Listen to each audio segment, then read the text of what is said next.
Bonjour, je suis Christine Cuisinier, pharmacienne et experte en dermocosmétique naturelle. Aujourd'hui, nous allons parler des effets du soleil sur la peau dans la grande saga que je vais vous expliquer sur comment bronzer et garder son bronzage. Le soleil, c'est quoi? Le soleil, ce sont des UV. Il y en a trois types, les UVA, les UVB, les UVC. Les UVC, nous allons les laisser de côté parce qu'elles ne passent pas la couche d'ozone. En revanche, les UVA, ce sont les plus pernicieux, ceux qui vont faire le plus de mal à votre peau.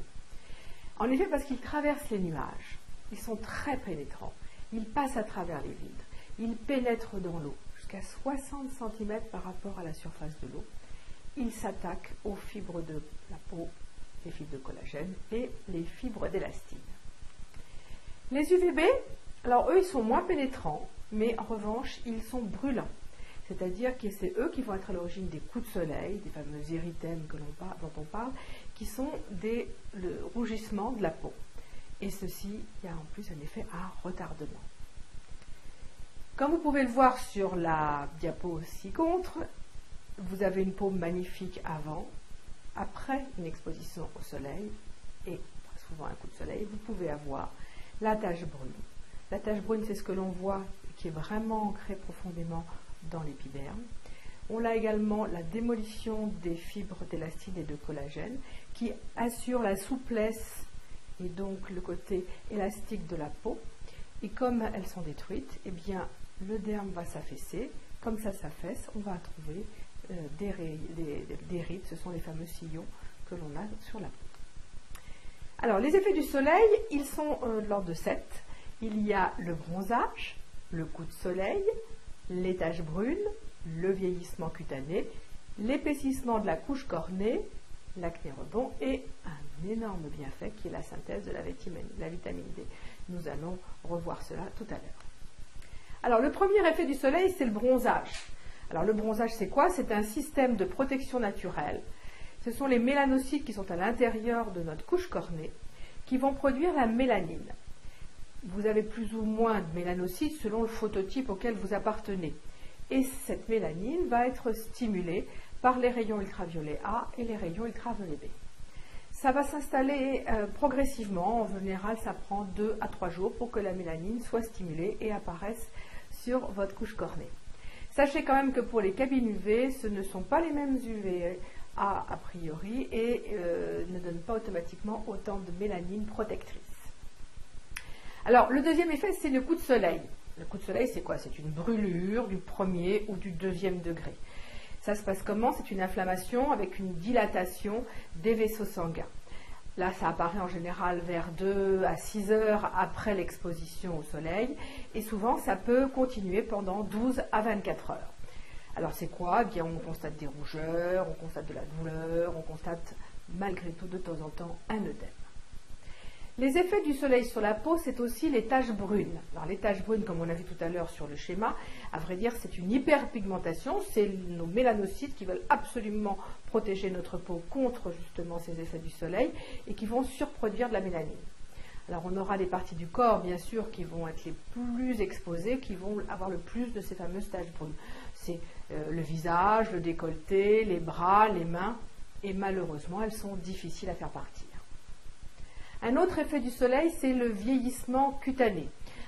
Alors, c'est quoi? C'est une altération du derme avec l'élastine, les fibres d'élastine, les fibres de collagène, qui vont s'organiser de façon anarchique. Et donc, à partir de là, on va y avoir une perte d'élasticité qui va donner un relâchement, comme on en a parlé tout à l'heure, un relâchement cutané avec de profonds sillons, et ce sont ces fameuses rides qui apparaissent. Il y a également l'épaississement de la couche cornée. Alors, l'épaississement de la couche cornée, à vrai dire, quand le soleil arrive sur la peau, notre peau, elle veut se défendre. Elle veut se défendre contre quoi? Contre la déshydratation, puisque c'est son rôle de barrière de protéger le corps de la déshydratation. Donc, pour ce faire, elle va surproduire des kératinocytes. Il va y avoir une activation de cette multiplication de kératinocytes pour justement empêcher cette déshydratation. Et ça va avoir comme conséquence l'épaississement de la couche cornée. Comme notre couche cornée est plus épaisse, cela va boucher les pores dans lesquels sont des bactéries. Et dans ces cas-là, les bactéries, elles vont proliférer, Et à la fin de l'été, quand vous allez repartir chez vous, vous allez avoir à ce moment-là un acné rebond qui est tout simplement dû à l'épaississement de la peau. La sécheresse de la peau est aussi un effet du soleil. Pourquoi? Parce que quand la peau reçoit le soleil, elle veut toujours jouer son rôle de barrière et aussi elle a besoin de transpirer pour réguler la température du corps. Comme elle transpire, elle perd son eau. Comme elle perd son eau, elle devient sèche. Donc la sécheresse de la peau est un gros inconvénient de l'effet du soleil. Les huiles végétales vont avoir un côté émollient et légèrement occlusif pour justement permettre d'avoir un petit peu moins cette sécheresse de la peau. Et bon, je ne vous parle pas des cancers parce qu'on sait très bien qu'en cas de surexposition, il peut y avoir des problèmes à cause des radicaux libres qui sont les cancers. Alors il y a des effets bénéfiques du soleil sur l'organisme. Il y a la vitamine D. La vitamine D, c'est quoi? C'est une vitamine qui va être essentielle pour l'absorption du calcium et du phosphore. Alors, qu'est-ce qu'elle va faire? Elle va protéger du rachitisme, de l'ostéoporose, de l'eczéma, du psoriasis, voire même de certaines maladies cardiovasculaires.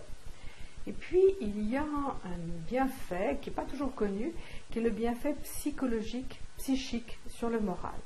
En effet, le soleil fait activer la mélatonine, et la mélatonine, elle a un rôle sur le système immunitaire. Et également, il y a un deuxième effet, c'est l'effet des endorphines. Les endorphines, ce sont des molécules qui sont très proches de la morphine. Et ces endorphines, elles vont avoir un rôle de bienfait. On se sent bien, un rôle de bien-être. D'ailleurs, c'est pour ça que de temps en temps, nous sommes addicts au soleil à cause de ces endorphines. Voilà, vous savez tout maintenant sur les effets du soleil. Nous verrons lors de la prochaine vidéo comment justement il faut préparer notre peau pour avoir le meilleur bronzage et être dans les meilleures conditions. Je vous dis à bientôt. Au revoir.